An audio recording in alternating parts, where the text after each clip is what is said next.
Hello नमस्कार दोस्तों। ई श्रम कार्ड का पैसा नहीं मिला तो तुरंत सुधार लो ये दो गलती। आपके खाते में आ गए हैं पैसे। No record found. बड़ी अपडेट 2022। जी हाँ दोस्तों, यदि आपको भी अभी तक इसका पैसा नहीं मिला है तो आज की इस वीडियो में हम आपको बताएंगे कि ई श्रम कार्ड रजिस्ट्रेशन बचे हुए लोगों के खाते में आ गए हैं ई श्रम कार्ड का पैसा। लिस्ट देखिए दोस्तों। उससे पहले आप सभी से एक रिक्वेस्ट है, यदि आपने अभी तक हमारे चैनल डिजिटल योजना फॉर यू को सब्सक्राइब नहीं किया है तो हमारे चैनल को सब्सक्राइब करें और बेल आइकन को भी दबा लें ताकि हमारी हर एक लेटेस्ट वीडियो का नोटिफिकेशन आपको सबसे पहले मिल सके। तो चलिए दोस्तों, आज की इस वीडियो को शुरू कर लेते हैं। ई श्रम कार्ड रजिस्ट्रेशन, जैसा कि हम आपको बताना चाहते हैं कि देश के असंगठित क्षेत्रों से जुड़े श्रमिकों को सामाजिक सुरक्षा का लाभ प्रदान करने के लिए श्रम एवं रोजगार मंत्रालय द्वारा श्रम पोर्टल की सुविधा प्रदान की गई है।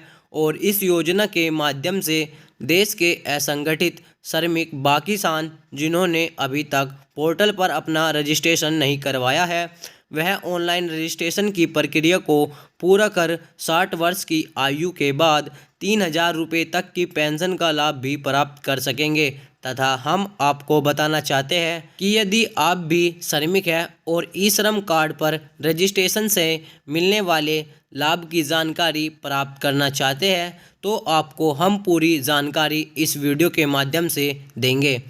दोस्तों, जैसा कि हम जानते हैं कि भारत सरकार के द्वारा सभी वर्गों के नागरिकों को लाभ प्राप्त कराने के लिए कई तरह की नई नई योजनाएं भारत सरकार के द्वारा चलाई जाती है। ऐसे में ई श्रम कार्ड भी देश में निर्माण, श्रमिक, प्रवासी मजदूर, कृषि आदि असंगठित क्षेत्रों से जुड़े श्रमिकों को रिटायरमेंट के बाद पेंशन का लाभ, बीमा कवर जैसी अन्य सुविधाओं का भी लाभ देने के लिए शुरू किया गया है।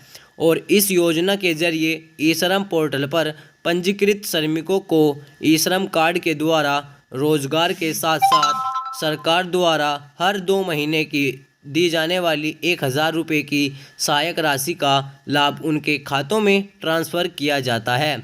ई श्रम कार्ड पोर्टल, जैसे कि हम आपको बताना चाहेंगे कि ई श्रम पोर्टल पर रजिस्ट्रेशन श्रमिकों को 60 वर्ष का पूरा हो जाने के बाद हर महीने पेंशन के लाभ के साथ किसी भी तरह की दुर्घटना होने पर 50,000 रुपये तक का बीमा कवर भी प्रदान किया जाता है, जिसके लिए आवेदक को पोर्टल पर रजिस्ट्रेशन श्रमिकों की योजना में हर महीने अपनी सुविधा के अनुसार 50 से 100 रुपये तक की राशि का भुगतान करना होगा और तथा आपके द्वारा राशि के योगदान पर उतना ही राशि का योगदान भारत सरकार द्वारा किया जाता है।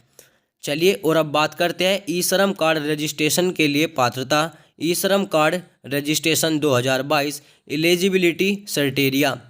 हम आपको बताना चाहेंगे कि जो आवेदक आवेदन करना चाहते हैं उन आवेदकों को ई श्रम कार्ड पर रजिस्ट्रेशन के लिए इसकी कुछ पात्र अदाओं को पूरा करना होगा, जिनकी जानकारी हम आपको कुछ इस प्रकार देते हैं।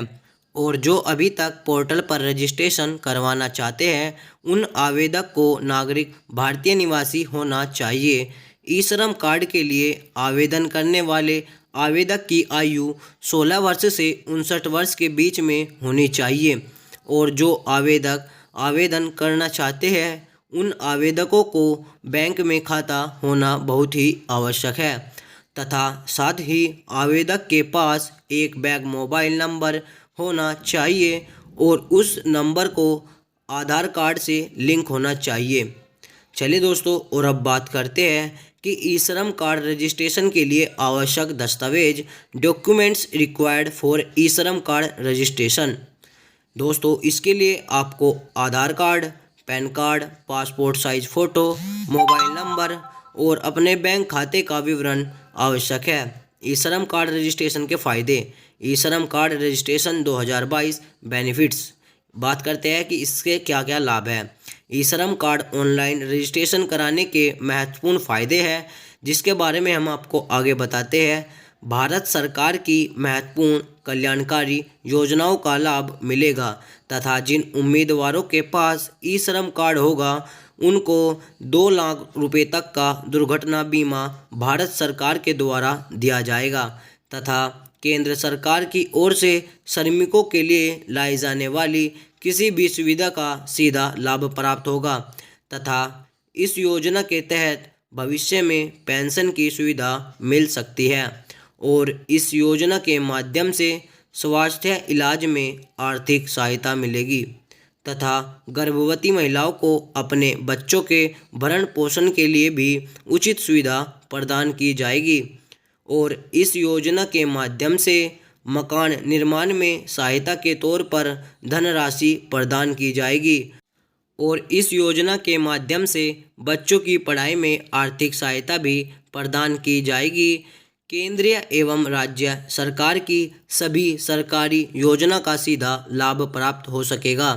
चलिए दोस्तों, और अब बात कर लेते हैं कि ई श्रम कार्ड रजिस्ट्रेशन की प्रक्रिया, ई श्रम कार्ड रजिस्ट्रेशन प्रोसेस। चलिए हम आपको बताते हैं कि जो श्रमिक पोर्टल पर रजिस्ट्रेशन की प्रक्रिया को पूरा करना चाहते हैं तो वह इस प्रक्रिया के माध्यम से अपने रजिस्ट्रेशन की प्रक्रिया को पूर्ण कर सकते हैं। इसके लिए आपको सबसे पहले ई श्रम कार्ड पोर्टल की आधार पर एक वेबसाइट पर जाना होगा जो आपको लिंक डिस्क्रिप्शन में भी मिल जाएगी। इसके बाद अब आपके सामने फेसबुक पर हो जाएगा। अब आपको होम पेज पर रजिस्ट्रेशन ऑनलाइन श्रम की लिंक पर क्लिक करना होगा और लिंक पर क्लिक करने के बाद अब आपके सामने एक नया पेज ओपन हो जाएगा जिस पर आप अपना आधार कार्ड से लिंक मोबाइल नंबर व कैप्चा कोड भरकर EPFO या EFIC मेंबर पर और यदि न हो तो नो पर क्लिक करके सेंड OTP पर क्लिक करना होगा और इसके बाद अब आपको मोबाइल नंबर पर OTP प्राप्त होगा, उसको आपको OTP बॉक्स में भरना होगा और इसके बाद आपकी स्क्रीन पर आवेदन फॉर्म आ जाएगा। फिर आपके पास आवेदन फॉर्म में पूछी गई जानकारी भरकर सभी दस्तावेजों को अपलोड करना होगा और पूरी जानकारी अच्छी तरह से भरने के बाद अब आपको सबमिट बटन पर क्लिक करना होगा और ई श्रम कार्ड के जनरेट होने की प्रक्रिया का इंतज़ार करना होगा। इतनी प्रक्रिया के बाद आप श्रम कार्ड की सॉफ्ट कॉपी को डाउनलोड कर अपने पास सुरक्षित कर लें। और दोस्तों, हमारी वीडियो को अंत तक देखने के लिए आपका बहुत धन्यवाद।